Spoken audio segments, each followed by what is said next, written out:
listen and practice. Alex woke up each day with a familiar knot in his stomach. The daunting prospect of facing English loomed large, a language he desperately wanted to master yet seemed perpetually just beyond his grasp. His daily day's struggle was a silent battle, often leaving him frustrated and questioning his own capabilities. It felt like an endless uphill climb. He diligently listened to podcasts, watched movies without subtitles, and tried to mimic native speakers, but genuine comprehension remained elusive. There was a disconnect between the sounds he heard and the meanings he sought. This constant effort without tangible progress truly wore him down, impacting his confidence deeply. The most disheartening part was when he attempted to speak. Words would jumble, grammar would collapse, and his pronunciation often felt painfully off-key. He would invariably pause, second-guess himself, and then resort to simpler, less accurate phrases. Why did he always make mistakes, despite all his hard work? He observed how effortlessly people spoke English around him, their conversations flowing naturally, filled with idioms and nuanced expressions he simply couldn't grasp. They spoke with such rhythm and confidence, a stark contrast to his own hesitant, fragmented attempts. It was truly an intimidating sight to behold. Understanding how people speak English seemed an insurmountable task. Their rapid delivery, the blurring of words, the casual contractions, it was a whirlwind. He felt like he was constantly chasing a runaway train, never quite catching up to the speed and complexity of real-life conversations. This consistent stream of errors chipped away at his motivation. He'd spend hours trying to learn new vocabulary, only to forget it moments later when trying to construct a sentence. The cycle of learning and failing felt relentless, leading to moments of profound doubt and discouragement. He often wondered if he lacked a natural aptitude for languages, or if his brain was just wired differently. This constant internal monologue of self-criticism became his biggest obstacle. Overcoming the fear of making mistakes seemed more challenging than learning the grammar rules themselves. Alex felt trapped in a loop of insufficient progress. He knew he needed a breakthrough, a different approach, but he wasn't sure what it was. The traditional methods he had employed seemed to yield only minimal results, leaving him searching for a truly effective learning strategy. He read countless articles online, seeking advice on the best way to learn English. Many suggested immersion, others wrote memorization, and some championed speaking from day one. The sheer volume of conflicting advice only added to his confusion and his growing sense of helplessness. One afternoon, while scrolling through a language learning forum, a particular post caught his eye. It wasn't about quick fixes or magic tricks, but about understanding the foundational elements of language acquisition. This new perspective hinted at a more systematic and holistic learning path. The post emphasized that learning English wasn't merely about memorizing words or grammar rules in isolation. It was about creating a rich, immersive environment, even if he couldn't travel abroad. This meant actively engaging with the language in all its forms, not just passively consuming. It highlighted that how to learn English effectively involved more than just listening, it required intentional listening. It wasn't enough to just hear words, one had to actively process them, trying to identify patterns, intonation, and connections within sentences. He decided to change his approach. Instead of randomly listening, He started choosing specific content tailored to his level, then re-listening multiple times. He focused on individual words he didn't know, looking them up, and then listening again to hear them in context. This focused listen and practice method began to yield subtle results. He started noticing more distinct words, understanding short phrases, and recognizing common sentence structures. The sounds of English slowly began to untangle themselves, becoming less of a blur. Yet, there was still a piece missing. While his listening improved, his vocabulary and grammar remained somewhat stagnant, preventing him from expressing complex thoughts. He realized that listening alone, while crucial, wasn't sufficient for comprehensive language development. The online post had also stressed the critical importance of reading. It argued that why you must read English was because it provided direct access to structured language, stable vocabulary, and correct grammar in a way listening often couldn't. Reading allowed him to slow down, reread difficult sections, and look up unknown words without the pressure of real-time comprehension. This deliberate pace was exactly what he needed to consolidate his understanding and build a stronger linguistic foundation. He began reading simplified news articles, then short stories, and gradually moved to books suited for intermediate learners. He kept a dedicated notebook for new words and phrases encountered, making sure to review them regularly for retention and recall. Why reading is important became increasingly clear to him. It reinforced the grammar rules he learned, exposed him to diverse sentence structures, and expanded his active vocabulary much more efficiently than just listening or memorizing lists. Reading also helped him understand the cultural nuances embedded in the language, something often missed in purely auditory lessons. He discovered how idioms were used in context, and how different expressions conveyed specific emotions and ideas. The synergy between reading and listening began to manifest. When he read a new word, he could then often recognize it when he heard it spoken. Conversely, hearing words he had read previously solidified their meaning and pronunciation. This integrated approach was the true best way to learn English. It wasn't about one method over another, but about combining them strategically, allowing each skill to bolster the others, creating a powerful, self-reinforcing learning loop.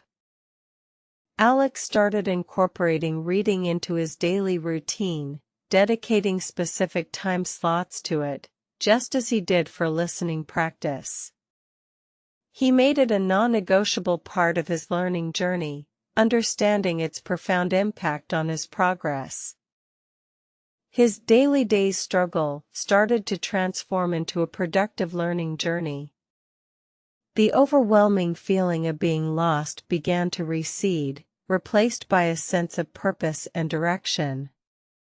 He felt he was finally taking control of his language acquisition. He continued to remind himself that making mistakes was an inevitable part of the process, but now he viewed them as learning opportunities rather than failures. This shift in mindset was pivotal for maintaining his motivation and perseverance. Active listening meant not just hearing, but anticipating, predicting, and confirming. He would pause podcasts to summarize what he heard, or repeat phrases to himself. This deepened his auditory comprehension and improved his immediate recall. He practiced shadowing, repeating sentences immediately after the speaker, trying to match intonation and rhythm. This incredibly effective listen and practice technique improved his pronunciation and helped him internalize natural speech patterns. He sought out authentic materials, rather than just textbook dialogues, to get a better feel for how people speak English in real life. News interviews, documentaries, and even casual vlogs became his learning resources. This exposure to genuine English helped demystify the rapid, connected speech that had once seemed so intimidating. He began to recognize common reductions and elisions, understanding why certain words sounded different when spoken quickly. Why you must listen with intent became his mantra. It wasn't about passively absorbing background noise, but about engaging his brain to decipher, interpret, and internalize the spoken word, making connections to his growing vocabulary. Reading provided the stable foundation. He could see how sentences were constructed, how verbs conjugated, and how adjectives modified nouns. This visual confirmation was incredibly helpful for solidifying his grammatical understanding. Why reading is important extended to building a robust active vocabulary. When he encountered a new word in context, he could infer its meaning and then confirm it, making the word stick far better than simply looking it up in a dictionary. He particularly enjoyed reading about topics that genuinely interested him, from science to history, making the process enjoyable rather than a chore. This sustained engagement made Why You Must Read English a compelling and rewarding activity. The more he read, the more comfortable he became with complex sentence structures and varied writing styles. This improved his ability to both understand nuanced texts and to construct more sophisticated sentences himself when speaking. His comprehension of written English soared, which in turn significantly boosted his confidence in tackling more challenging listening materials. The once daunting prospect of reading English novels now seemed like an exciting future goal. The combination of consistent, active listening and dedicated, varied reading truly unlocked his potential. This holistic approach was indeed the best way to learn English, proving to be infinitely more effective than his previous piecemeal efforts. He stopped asking why I always make mistakes and instead focused on analyzing them. Reading helped him identify grammatical errors he often made, while listening improved his pronunciation and choice of appropriate phrases.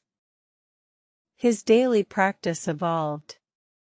Mornings were for focused listening, perhaps a podcast or news broadcast. Afternoons were dedicated to reading a chapter of a book or a few articles, expanding his vocabulary and grammar. Evenings often involved reviewing new words and attempting to integrate them into short written paragraphs or internal monologues. This structured routine provided consistency and ensured all aspects of language learning were addressed. He began seeking opportunities to speak, joining online conversation groups or practicing with patient friends. The foundational knowledge gained from reading and listening gave him more confidence to articulate his thoughts. The fear of how people speak English began to diminish as he understood the common patterns and cadences. He found himself not only understanding more but also anticipating what might be said next in conversations. His journey showed that how to learn English was not a sprint, but a marathon requiring patience, persistence, and a multifaceted approach. It was about consistent effort, not just sporadic bursts of intense study. He no longer felt utterly overwhelmed by his daily day's struggle. Instead, each day brought small victories, understanding a new idiom, correctly using a complex verb tense, or holding a longer conversation without hesitation.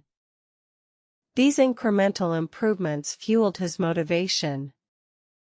He realized that language learning was a continuous process of discovery and refinement, not a fixed destination to be reached quickly and then forgotten about.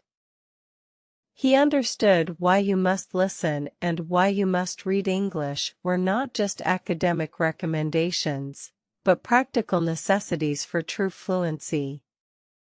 They were the twin pillars supporting his entire language learning edifice. His previous self-defeating thoughts like "why I always make mistakes" slowly faded. He recognized that mistakes were simply stepping stones, offering valuable feedback and guiding him towards more accurate and natural expression. Alex's confidence soared. He started to enjoy the process, finding joy in deciphering a complex sentence or articulating a nuanced opinion.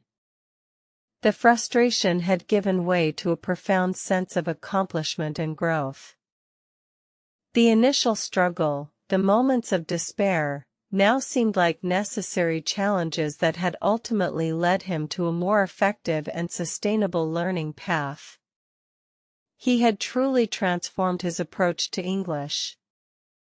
He became an advocate for integrated learning, sharing his experiences with others who faced similar challenges. He always emphasized the importance of a balanced diet of input, both auditory and textual, for optimal progress. His journey illustrated that learning English effectively was about consistency, strategic application of various methods, and a positive mindset. It was a testament to the power of perseverance and smart study habits. The old fears of mispronunciation or grammatical errors still appeared occasionally, but they no longer paralyzed him.